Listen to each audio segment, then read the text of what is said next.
But she is not knowing the fact that from which news portal her lawyer downloaded the prescription given by Dr. Tarun Kumar.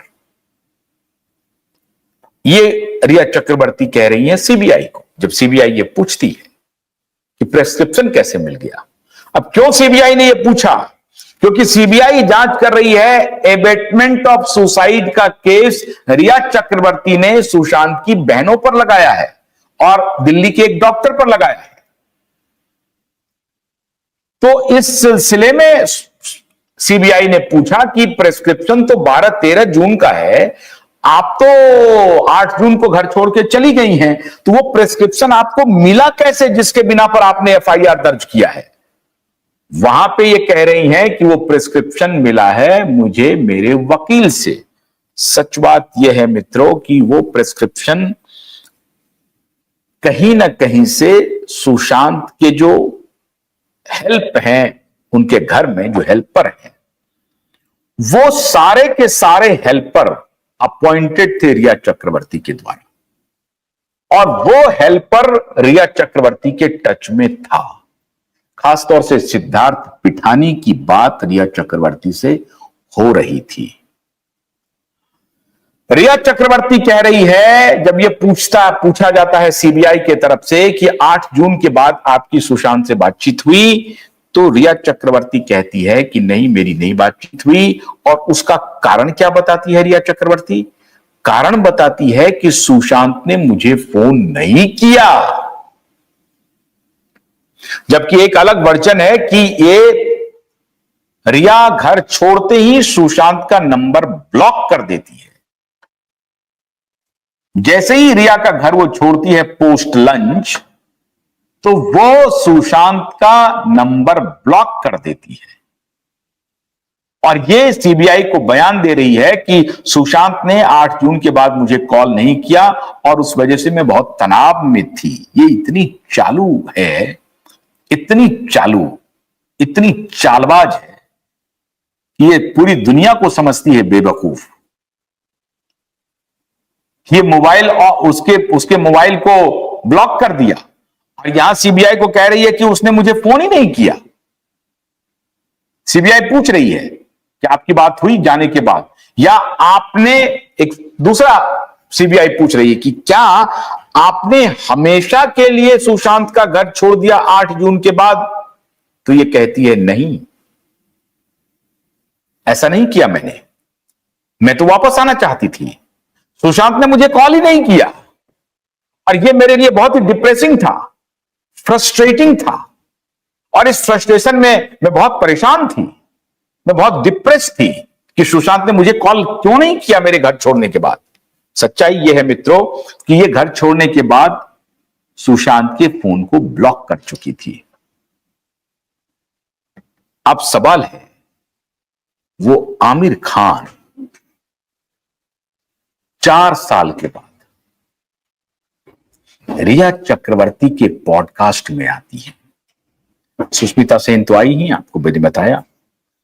Aamir Khan podcast में आते हैं और रिया चक्रवर्ती के podcast में आमिर खान कहते हैं कि now you are starting your chapter 2 और आप बहुत ही ब्रेव लेडी हैं। तारीफों के पुल बांध देते हैं आमिर खान साहब उस पॉडकास्ट में, और तारीफ के पुल बांध करके रिया चक्रवर्ती को पूरा लेजिटिमेट जो एक कैरेक्टर होता है वो देने की कोशिश किया जाता है आमिर खान की तरफ से, कि पूरी तरह से रिया चक्रवर्ती तो पाक साफ है, इनके साथ बहुत ज्यादती हो गई, मीडिया वालों ने बहुत मीडिया ट्रायल कर दिया, पता नहीं क्या क्या हुआ। अपने तरफ से पूरे पॉडकास्ट में आमिर खान ने रिया चक्रवर्ती की ब्रांडिंग की, प्रमोशन किया, उनको इज्जत पूरी बख्शी जा रही है कि आपके साथ बहुत गलत हो गया है। क्यों? ये 7 जून का वाकया सीबीआई ने खोल के रख दिया है। ऐसा नहीं है कि रिया चक्रवर्ती को एक दिन ख्वाब में आया कि नहीं हम पॉडकास्ट करेंगे और आमिर सर को बुलाएंगे। नहीं, आमिर के साथ रिया चक्रवर्ती का गहरा रिश्ता था। अब इसकी तहकीकात होनी चाहिए कि आमिर और रिया कितने नजदीक थे। रिया चक्रवर्ती उसको फ्लर्ट करती है उस पूरे पॉडकास्ट में और कहती है आप तो अभी भी हैंडसम हैं। तो ये कहते हैं अरे मैं कहां, अब तो मैं बुढ़ा 60 का होने वाला हूं, ये है वो है। नहीं सर, आप तो अभी भी जवान लग रहे हैं। ये फ्लर्ट कर रही है आमने सामने से पॉडकास्ट में। तो ये मोहतरमा का संबंध कितनों से है, कैसा है, ये यकायक नहीं हो रहा है। आप में से बहुत लोगों को यह लग रहा होगा कि नहीं, ये जो पॉडकास्ट में आमिर खान आए हैं ये यूं ही बुला लिया गया है, किसी ने प्यार किया होगा इनके लिए। बिल्कुल नहीं, रिया चक्रवर्ती का और आमिर खान का बहुत ही गहरा रिश्ता है। मित्रों, अब तो इतनी परतें खुल रही हैं इस क्रिमिनल तथाकथित एक्टर की, जो कभी एक्टिंग नहीं, 2020 के बाद इसे कोई एक्टिंग नहीं मिली है, कुछ नहीं मिली है, लेकिन ये पैसा जबरदस्त कमा रही है, कमवाया जा रहा है इनके माध्यम से। अब उधर एक बिलियनर को पकड़े हुए है, वहां से पैसा ऐंठती होगी, क्या ऐंठती होगी, नहीं ऐंठती होगी, भगवान जाने, ये तो उन लोगों का मामला है। लेकिन आमिर खान का नाम, आदित्य राय कपूर का नाम, और 2022 में वो बंटी सहदेव जो कॉर्डर स्टोन के मालिक हैं, प्रमोटर हैं, चेयरमैन हैं, उनसे भी इनका नाम जुड़ा। नाम जुड़ते रहता है, कुछ दिन जुड़ता है, फिर दूसरे के साथ, फिर तीसरे के साथ, फिर चौथे के साथ। आजकल बिलियनर के साथ नाम जुड़ा हुआ है, पता नहीं वो भी छूट करके किसी तीसरे के साथ में चला गया हो, तो कुछ कह नहीं सकते आप।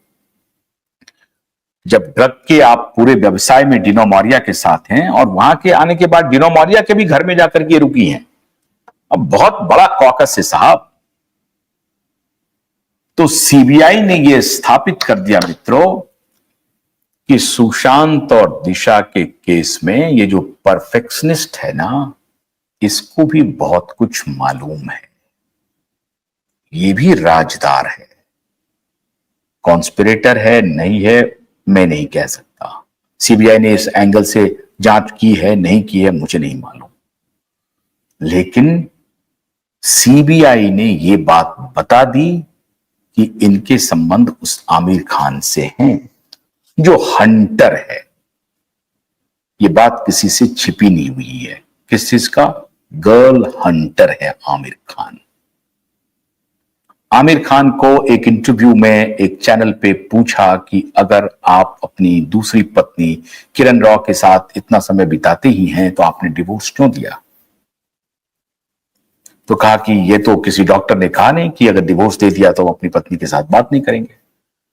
असल में बात यह है मित्रों कि डिवोर्स इन्होंने इसलिए दिया क्योंकि अगर वो पत्नी साथ में रहती तो किसी और के साथ ये चक्कर कैसे चलाते। और के साथ भी चक्कर चलाना है और जब मर्जी वो अपनी पुरानी पत्नी से बात भी कर लेनी है। ये है आमिर खान, ये है आमिर खान का कैरेक्टर, ये है मिस्टर परफेक्शनिस्ट का इम्परफेक्ट कैरेक्टर, और ये है इस रिया चक्रवर्ती का झूठ, ये है इस रिया चक्रवर्ती का फरेब, ये है रिया चक्रवर्ती एक विष कन्या। और डंके की चोट पर कह रहा हूं कि जी न्यूज के मालिक, अगर आपने माफी पूरे देश को मंगवाया है, मैं आपको कह रहा हूं कि अभी 306, 195 और 211 के तहत, 306 के लिए 195 और 211 के तहत अभी कौन कौन माफी मांगेगा, लिस्ट तैयार हो रही है, आप भी तैयार रखो। और मैं आज एसएसआर वॉरियर के लिए भी एक काम दे रहा हूं कि आमिर खान के साथ हमने भी बहुत काफी शोध किया है, आमिर खान इस पूरे प्रकरण में कहां कहां है इसका आप भी पता लगाना शुरू कीजिए। हम इस केस को कैसे आगे बढ़ा रहे हैं, ये सब आप सबको मालूम है। एक में कई बार हमारे जो दर्शक हैं वो कहते हैं कि जल्दी न्याय कर दो, जल्दी न्याय कर दो। जहां इतने बड़े बड़े लोग हों वहां न्याय के लिए लड़ना ही आधी सफलता है, आधी सफलता है। इसलिए आप हमारे साथ बने रहिए। बहुत बहुत शुक्रिया। नमस्कार।